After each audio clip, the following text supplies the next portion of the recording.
Welcome back to the People Dividend Podcast. I'm your host, Mike Horne, and today I'm thrilled to welcome back a familiar voice, Dr. Rob Lyon. Rob first joined us in February 2024, so a little over 2 years ago, to talk about trust, leadership, and the importance of having difficult conversations in the workplace. If you missed that episode, I highly recommend you going back to listen to it back in February 2024 because it's just packed with insights. And today, Rob is here to share the next layer of his expertise, diving into the ideas from his new book, The Science of Strategy and Soul: Practical Models for Real World Business Success. And in this conversation today, Rob and I are going to explore how leaders can move beyond guesswork to create systemic, human-centered strategies that fuel both performance and well-being. So, Rob, welcome back to the show. Thanks for having me back, Mike. I'm excited to be here. Yeah, that's great. Yes, Rob, it is really great to have you back. But last time we talked about the importance of trust and commitment in fostering difficult but necessary conversations in the workplace. I talk about trust all the time, particularly in my first book, Integrity by Design, where I talked about trust is foundational to progress in organizations. But since that conversation, has stood out to you about how organizations are approaching trust and leadership? I mean, we certainly have many different models about trust and leadership today. Some of it's the same, some of it's different, right? It's the same in the sense that it's still an issue. It will always be an issue. In fact, if anything, there's a greater erosion of some of the kind of community fabric within organizations due to some political landscapes, things like that, that's pulling people apart. But there are still great tools out there, and people are looking for solutions, and that's where your book comes in, and our perspectives of this doesn't have to be guesswork. There's a process. We can help you with that. At the end of the day, or at the beginning of the day even, you are an expert in your own craft, whether you're a CPA and you're running a firm and you're supervising accountants, but that's your craft. For most people, leadership and management is an add-on, a tack-on, and we acknowledge that this might not be your wheelhouse, so let us help you. Well, I think that's especially true, Rob. I mean, given the erosion of middle management, given how people experience organizations just differently today. I mean, we're beyond the era of men and women of the corporation.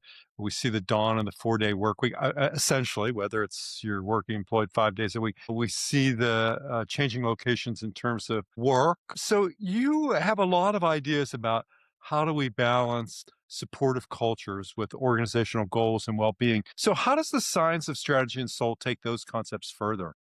So what we're doing is we're leveraging the evidence-based foundation of the behavioral psychology, right? How and why people do what they do. And by far and large, there's nothing surprising from person to person to person. We have our nuances based on personality traits and dimensions, but overall, we're rather predictable and our needs are rather predictable.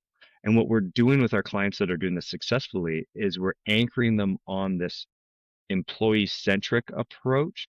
They don't need to know where all the research foundations come from.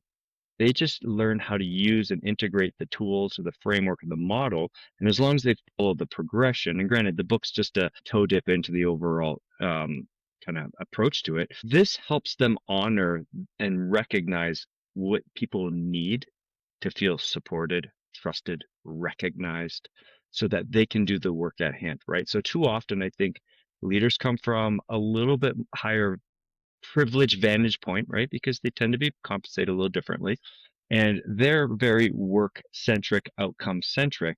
Whereas the employee, who knows what's going through their mind and their life at that point. And so sometimes there's a misalignment between how the leader's entering this conversation with work outcomes in mind, and that employee is actually having other things in their mind that are weighing heavier than, their continual missed paperwork or pieces like that. And granted, at the end of the day, we have to address the performance stuff because that's the objectives and our commitment to the organization. But if we skip how the human condition is factoring into this, we really lead transactional experiences, which are not going to hold their integrity over time. And that's why we're trying to use these models, these frameworks, to help people recognize the person as a part of that conversation to move. Well, there's so many. It's so interesting what you've said, Rob, and there are so many directions that in which we could take that. I mean, one is, what do you mean? I'm not as unique as a snowflake as I think I Yeah. am, and that certain behaviors, particularly in organizational life, are patterned and predictable. And if that's my belief system, I approach many things in organization development from an engineering perspective. This is a problem that can be solved using certain techniques, but how do we balance that with the creativity, the ingenuity that Yeah. people bring and apply it to these model based frameworks?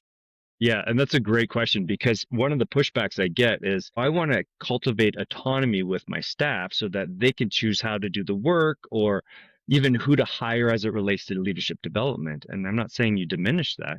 I'm just helping people recognize that not everyone's ready to receive full autonomy, right? There's a level of scaffolding that goes into certain people based on their competence as it relates to whatever that task is. Now, if they are fully competent, then grant them that autonomy, be there to support them, get the barriers out of the way for them. But by far and large, our employees are a mix of that. We do this exercise with our people and we have them bring in their job description and we have them rank themselves in terms of their levels of competence on all job functions. And we have them break it down into subtasks. And what they've quickly realized is that there's certain ones that they're really strong at, mainly because it's fun or it's routine. It's what they do regularly. Then there's other job tasks, maybe budgeting. For a lot of our clients, it's an annual process, and it seems like something tweaks every year and changes. They're not necessarily in a spot to be fully autonomous as it relates to that because it's just not ingrained in their patterns. So they need a little bit of tutorial onboarding as we go into the budgeting cycle, a little bit more check-ins, even hand-holding at time to help them feel like they're on point. And when we get pushback from people that are saying, look, you're being overbearing and I just need more trust or more respect, what we're often finding is that so we do have micromanagers, and that's a problem. But what we're finding more times than not in those conversations is that they actually have other things going on in their life that's eroding certain aspects of self and certain levels of confidence in self that supervisor trying to be helpful feels meddlesome because they can't accurately state what's actually interfering with kind of what's going on with them. They're kind of emotionally loaded. So we try to help parse those things out and support people with where they're at. And some instances, they're new. They need to be handheld or a role model of how to do this. And then our other employees, they're experts and we just get out of their way and let them do it. And the thing that people mistake is they think you're either new or you're a veteran. And that's not true. Like as I mentioned, what we learned when we do that task exercise, there's certain things that we just do better because it's fun. The fun factor is high. I'm talking more about the fun factor with people now because truly there's aspects of our job that are super fun that we enjoy spending that time on. There's other aspects that aren't fun that take more time and they're a lot more work. Well, I think you've touched on so many things. And one is the leadership skill or quality or ability to be present. Because I think, as you stated, you have to start where people are. Hmm. And I think that's sort of in some ways, a very broad, open-ended, relaxed approach. Start where people are. It reminds me, though, of the ancient, like Hersey Blanchard material on situational leadership. Hmm. It wasn't just about the appropriate exercise of a particular style, S1, S2, S3, S4, as I recall. It was about your ability, I think, as Paul and Ken later learned, to diagnose follower readiness. And then there was R1, R2, R3, R4, as I recall. And this situation about, where autonomy is given. But I want to bring that back to, I think, something you're skilled at answering, or based on your consulting experience and your writing, is that, it's a call really to move away from random acts of professional development, isn't it? And to adopt these systemic Hmm. or systematic model Yep. based frameworks. So, Yep. why is the shift so important, and how do leaders start to make it? Yeah. So what we're talking about here is what we're using the language as an ecosystem, right? We're Right. every client I work with, they don't necessarily use this as a term, but they're trying to build capacity. Mhm. And drops, to your point, drops of development are not building capacity because in many instances, they're shopping around for different development options that might not jive or work together. They might not dovetail together well. And so it's important to take a step back and look at how are we as an organization committing to the capacity building of our employees to future-proof this organization so that we could at any point say transition someone into a role, give them a lateral, give them a promotion, and they're still speaking the same language that's unique to our organization. Not that finance has their own unique language, and then operations has their own unique language, and you can't really cross promote them because you can, but now you're running into a language barrier. So we're trying to help minimize that, minimize the things that complicate and get in the way of employee kind of stalling out in these relationship things. Because what you're talking about there too is building that relationship is time consuming. And that's the pushback I also get is this seems like a lot of work. And the answer is it is on the front end, it's going to save you on the back end.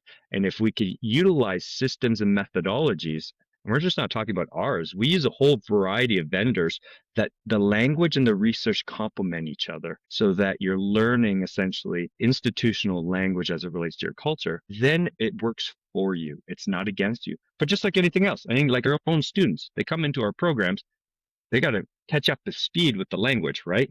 And then get the concepts. And then once they got that, they're good to go on their own. And so that's just what we're trying to build is capacity through a purposeful design.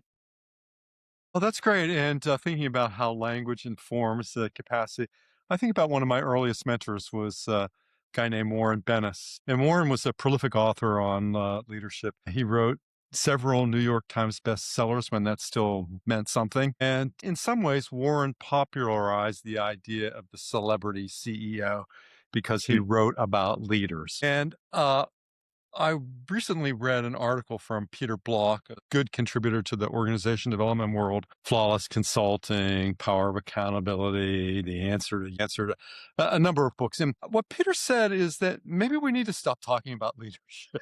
Maybe we've talked Yeah, too much about it. absolutely. And what we need to do, back to your ideas about capability building, capacity building, I just think all of that sort of stuff makes some sense. And that's why I always think about myself probably more as an organization development consultant than an executive coach. Hmm. Doug McGregor, sort of the pioneer in organization development, said that most of his ways into organization development work were through executive coaching, and he didn't see a separation of the two. So it's interesting to see that. And back to you then. I mean, because I've figured out some of my own ideas, as I'm sure my audience has as well. But what advice do you have for leaders who struggle to create environments where trust and accountability thrive?